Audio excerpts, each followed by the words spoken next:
December 8th, 2025. Photos leak from inside a Florida motel room where poor Stacy spent his final hours.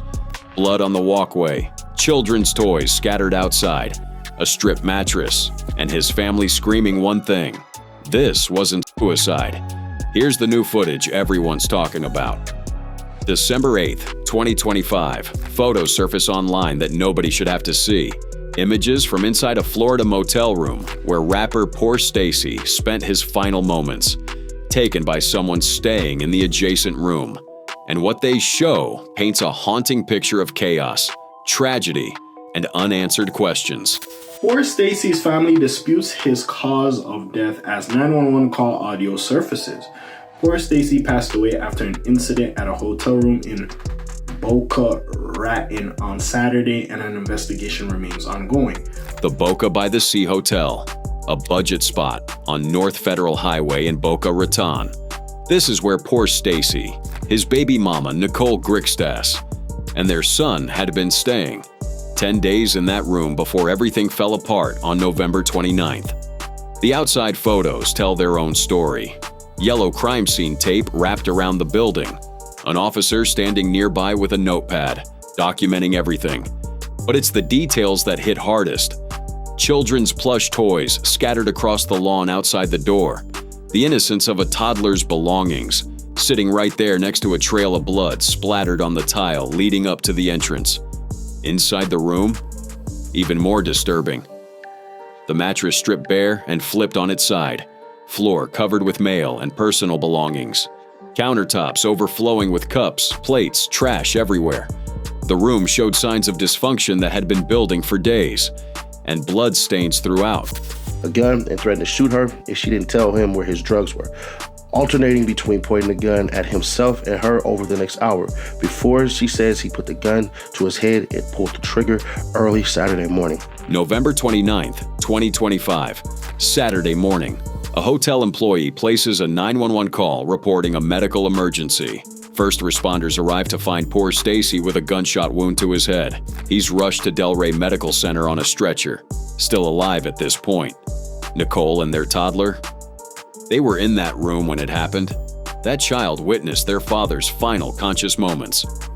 For 2 days, POORSTACY held on, kept alive at Delray Medical Center while his family faced an impossible decision. December 1st, they took him off life support, officially pronounced dead. 26 years old, career just beginning, gone.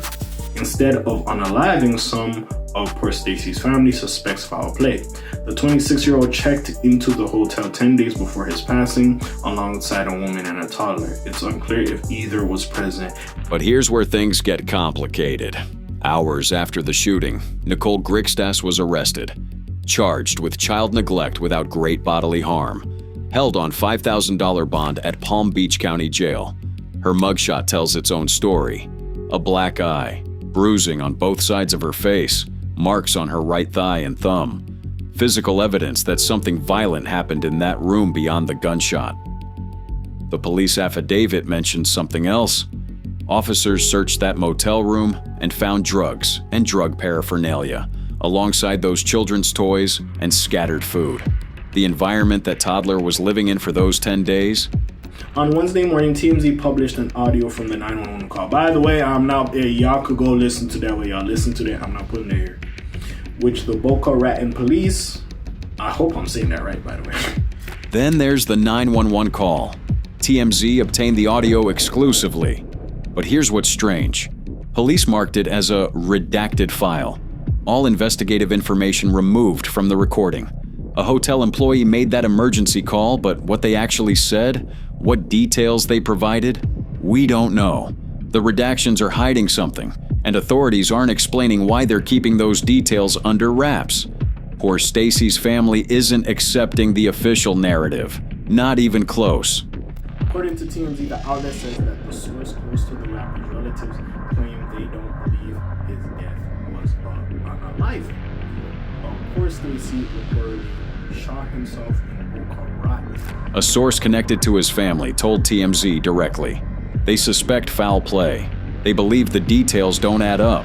They're demanding further investigation into what really happened in that hotel room. And the family's rejection of the suicide explanation goes deeper than initial skepticism. Exclusive rapper POORSTACY's death mystery deepens as 911 audio is released. The mystery of POORSTACY's death is deepening. Police released 911 audio that leaves us with more questions than answers.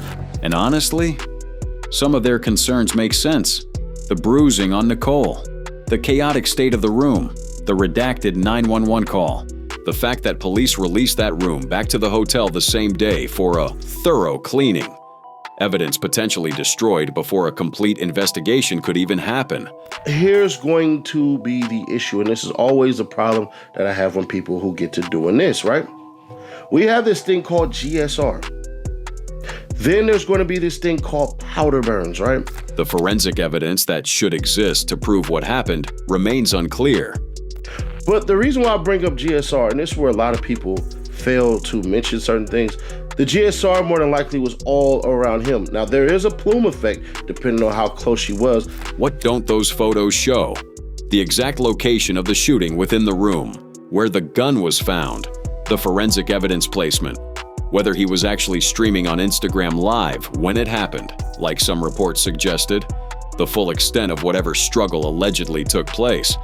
The complete picture of what went down in those final moments remains hidden. Just weeks before his death, POORSTACY had been open about his mental state. He'd talked about checking himself into mental hospitals, about feeling like he'd lost everything because of a woman, about reaching his breaking point. All them charges got dropped. I never touched my kid, I never harmed an animal, and I never ever my baby moms, never once. I manhandled her and got her off of me and held her down from me. He also spoke about the toll the legal battles and allegations had taken on him. I sat here for over a year after dealing with this. Sat in jail for months, spending tens of thousands of dollars to prove my innocence. I ain't doing it. I broke a bunch of my place, my apartment, my items that I paid for. Those who knew him are still in shock. Friends describing him as ridiculously talented, genuine, empathetic, someone who would go out of his way to help other artists pursue their dreams. I have really terrible news, guys. A very personal friend of mine and underground, very successful artist, POORSTACY, has passed away today. And those who worked closely with him emphasized his character and abilities. But for those of you that don't know of POORSTACY, you should look him up immediately. He is ridiculously talented. Travis Barker posted a tribute on Instagram, footage of them performing together. Rest in peace, you'll never be forgotten. Bring Me the Horizon's Ollie Sykes shared a photo with a simple RIP and a black heart. But tributes don't answer the questions his family is asking.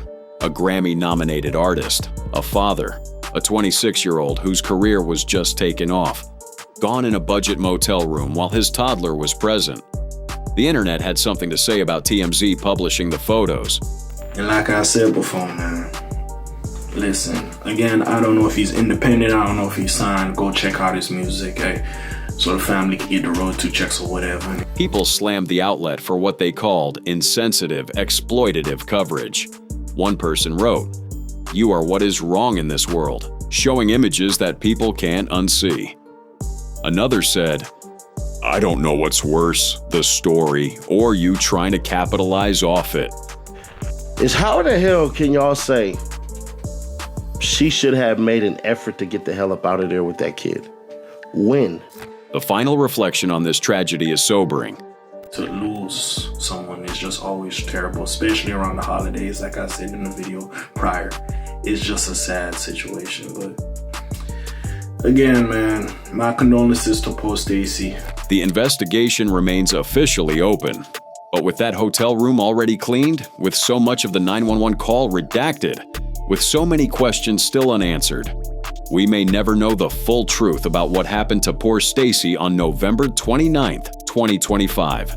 What we do know is this: a young artist is gone. A child was present when it happened. And his family believes there's more to this story than anyone's telling. But photos only tell part of the story. To really understand what happened in that motel room, you have to go back, just one night earlier, back to Thanksgiving, back to where the chaos began. November 28th, 2025. Thanksgiving night. Poor Stacy and Nicole Grixtas had just left a family gathering, their toddler in tow.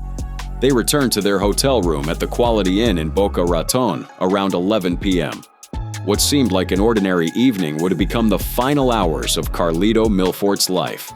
Hours later, Nicole sat across from detectives at the Boca Raton police station. What she told them painted a disturbing picture of those final moments. Exclusive, Poor Stacy. Baby mama arrested. Police say she and child were in room when he died. Poor Stacy's baby mama has been arrested with cops alleging drug use. According to the probable cause affidavit, Nicole admitted that both she and Poor Stacy started using cocaine the moment they walked through that hotel room door. But this wasn't a one-night thing. They'd been staying at that Quality Inn for roughly 10 days, and during that entire stay, they allegedly consumed copious amounts of drugs: cocaine, MDMA, Percocet, Xanax. All of it happening with their toddler present in that same room. Around 3 a.m. on November 29th, Nicole took a dose of MDMA.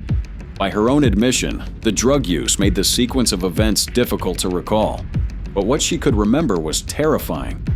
The argument started almost immediately after they returned from Thanksgiving dinner.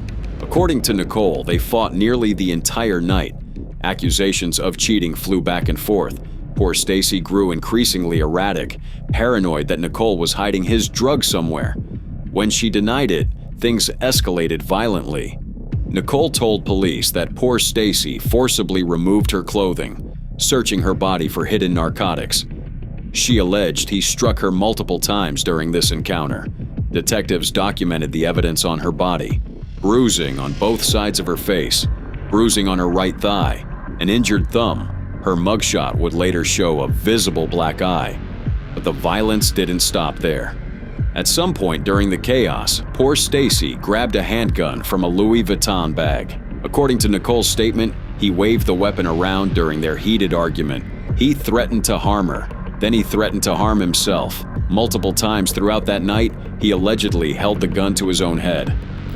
Nicole told cops Milford accused her of hiding his drugs. She denied doing so. She told police he forcibly removed her clothing in order to check her. We just gonna say the cat in the butt. And through all of this, their toddler remained in that room. Nicole told investigators that Poor Stacy may have attempted to stream the disturbance on Instagram Live. Whether footage exists of those final moments remains unclear. No confirmed live stream footage has been found. But if that digital trail exists, Instagram may hold evidence that could shed light on what really happened. According to Nicole's account, the standoff lasted nearly an hour. Poor Stacy alternated between pointing the gun at her and pressing it against his own head. Then, she claims, he asked her why she was smirking. What happened next ended his life. Nicole told police that Poor Stacy placed the firearm to his head and pulled the trigger. Early Saturday morning around 6 a.m., police responded to a reported attempted suicide at room 124. They found Milford on the bed, still holding a black Taurus G3C handgun, displaying what officers described as agonal breathing. Paramedics rushed him to Delray Medical Center. He was later pronounced dead. When detectives searched that hotel room, they found a scene of chaos. Drug residue in baggies that tested positive for cocaine, loose pills scattered around, marijuana, drug paraphernalia everywhere, a spent shell casing, children's toys mixed among the evidence, food strewn across the room, and at the foot of one bed, a second loaded Taurus handgun. The toddler had been sleeping in that room through it all, exposed to narcotics, exposed to violence, exposed to a loaded firearm being waved around repeatedly, and ultimately present when their father took his own life. Hours after the shooting, Nicole Grixtas was arrested and charged with child neglect without great bodily harm. The charge wasn't about what happened to Poor Stacy. It was about what their child was exposed to. Detectives noted that Nicole never attempted to leave the room with the child, never tried to separate the toddler from that dangerous environment. Under Florida law, that constituted child neglect. Crazy. Cops say after the interview and the search, they determined she and Milford exposed their child to numerous drugs over their stay. They say she made no attempt to remove the kid while Milford was waving around the gun. You kind of can't, but whatever. The child is now in the custody of Nicole's family. But questions remain. Significant questions. We don't believe exactly what the hell has been reported, but I believe he's like Haitian or something, so they don't believe in that type of stuff anyways. Nicole admitted that drugs affected her memory. Her timeline has inconsistencies. Poor Stacy's family doesn't believe her story. They suspect foul play. The hotel room was reportedly released and cleaned quickly. Some wonder whether a thorough investigation was even conducted. Police have officially ruled poor Stacy's death a suicide. The forensic evidence, they say, supports this conclusion. Certain forensic indicators point towards self-infliction. The powder burns, the trajectory, the position of the weapon when officers arrived. The burns from that goddamn firearm are going to basically show real bad. And then the explosion from the back of the impact of the bullet exiting is a lot higher the closer you are. But toxicology results and additional evidence have yet to be publicly released. If all of those things check out, we can't say what a lot of people want to say, like she did it. Some of y'all will be like, well, maybe she had a pillow. Well, I'm pretty sure those pillows would have had burn marks in them as well. The media coverage itself has raised concerns about how the story has been handled. First off, why can't it be the mother of his child? Why gotta be his baby mama? So y'all better do that for these white people that y'all put in the upper echelon, not the ones who ain't got no money. What we know for certain is this. A 26-year-old artist with a troubled past spent his final hours in a drug-fueled spiral with the mother of his child. A toddler witnessed things no child should ever see. And a family is left with grief, doubt, and unanswered questions. The psychological damage inflicted on that innocent child may never fully heal. The trauma of being present when a parent dies violently, surrounded by drugs and chaos, leaves scars that last a lifetime. Poor Stacy had previously spoken about his own mental health struggles. He checked himself into psychiatric facilities.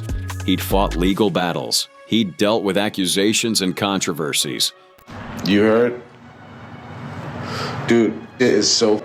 And I feel like I've been quiet too long. I've been quiet way too long.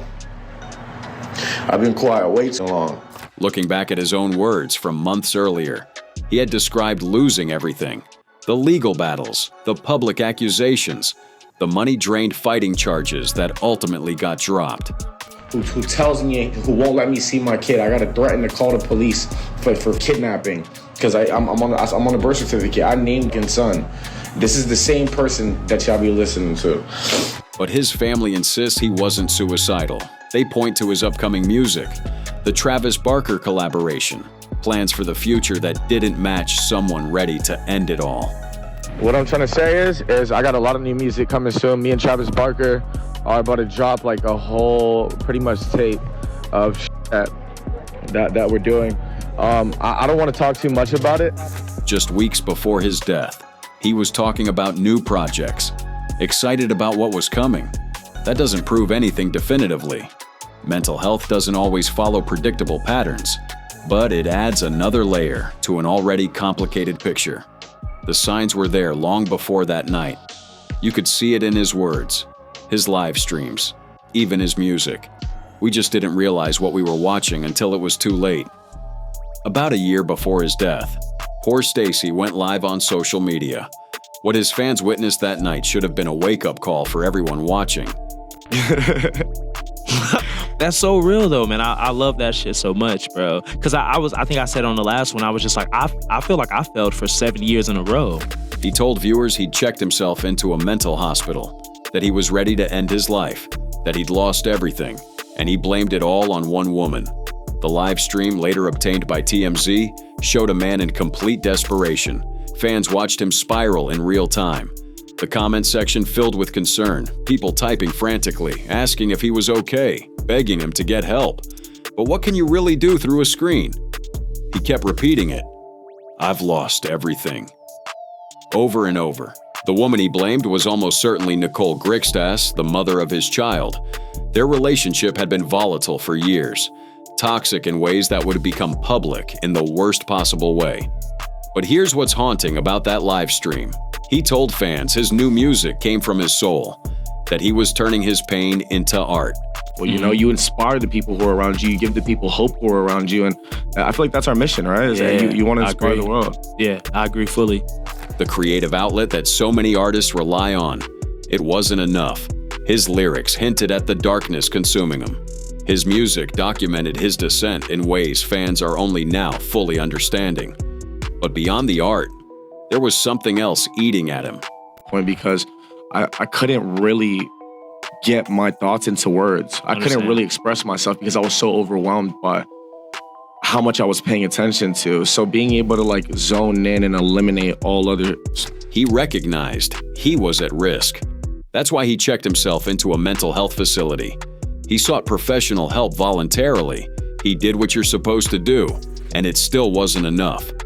This is where the system failed him. He asked for help, he got treatment, and he remained vulnerable after. And there was another layer to his internal struggle. And it was like, as soon as you're willing to let go of it all and give everything away, it's when the universe gives you everything. He was conscious about the messages he sent, trying to be responsible with his platform even as he was struggling. May 3rd, 2023, 2 years before his death, Coral Springs police responded to a domestic violence call. POORSTACY was arrested for allegedly assaulting Nicole and their 1-month-old baby. The police report detailed accusations that he punched, slapped, and dragged her by her hair, that he threw a bassinet with their infant still inside, that he threw a hamster cage at her. He barricaded himself inside before surrendering, charged with battery and child neglect, released on $6,000 bond. The charges were eventually dropped in January 2024. He posted about it on Instagram. But the damage to his reputation, to his psyche, was already done, and the violence in his life didn't come from nowhere. January 2023, his father, Carlito Milford, was arrested after firing a gun inside their house and threatening to kill members of the household, released on $100,000 bond. The environment POORSTACY grew up in, generational trauma, mental illness running through the family like a current nobody could stop. I was a drug addict. I'm sober now. Congratulations, bro. I'm a dad. I'm a father. How about what country singer would you collaborate with? Yeah, Johnny Cash. He'd been a drug addict, got sober, became a father. These were the things he was trying to hold on to. But in those final days at the Boca Raton Hotel, the substance abuse spiral had returned. Cocaine, MDMA, Percocet, using in front of his child, self-medicating pain that needed professional help he'd already tried to get. His approach to money and freedom revealed another dimension of his struggle. You know, like money at this point for me has became just a tool. Yeah. Like it's something that's there if I need it. But the whole point of it was to, at one point you do need to have it in you to want to obtain resources and break away from being enslaved or controlled and having to work that 9 to 5, right? Of course. Money as a tool, freedom from control. That's what he wanted. Instead, he found himself controlled by addiction, by trauma, by a relationship that seemed to bring out the worst in both people involved. The pressure of providing weighed on him constantly. Yeah, they definitely supported me taking action. I wanted to do what I wanted to do in my life. And you know, when you're not having results instantly, it's very scary. Yes. When your parents are like, For sure. You know, they're figuring out like, what the fuck are you gonna do? You know, how are you gonna take care of yourself? Yeah. The distortion of reality through screens. He articulated it so clearly and still couldn't escape it.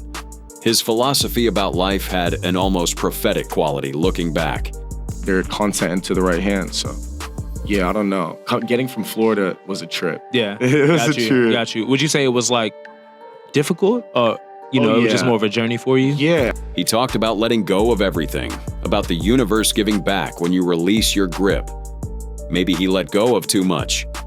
And he understood the nature of creativity itself. I always say you have to be a little bit crazy to become a creative. Exactly. You're risking everything. You're risking everything. You're risking safety. You're risking everything, you know? He understood the stakes, the risk of chasing this life. But understanding something and surviving it are two different things. His final Instagram post went viral after his death. Fans analyzed every word for hidden meanings. Comments transformed into a digital vigil. People wondering if it was a subtle note, trying to decode what he wanted them to know. Travis Barker posted a tribute. Rest in peace, you'll never be forgotten. Footage of them performing together. Ollie Sykes from Bring Me the Horizon shared a photo with just 2 words and a black heart. R.I.P. Ian Dior wrote something that cut deeper. You were the first brother I made in L.A.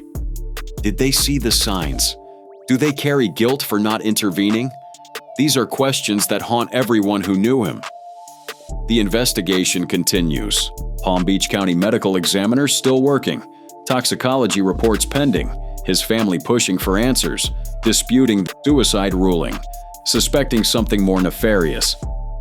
Nicole was arrested for child neglect the same day poor Stacy shot himself. Drug use in front of their toddler. That child witnessed their father's death, will grow up without him.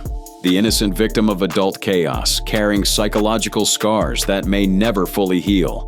Another young artist lost to suicide. Lil Peep, XXX Tentacion, Juice WRLD. The pattern keeps repeating in this scene. Fame and success offering no protection. What could have saved him? More intensive treatment, separation from the toxic relationship, family intervention, friends stepping in harder, better industry support systems, breaking the cycle of violence and drugs that consumed his world. The mental health crisis in music isn't slowing down. Artists keep dying, fans keep mourning, and nothing fundamentally changes.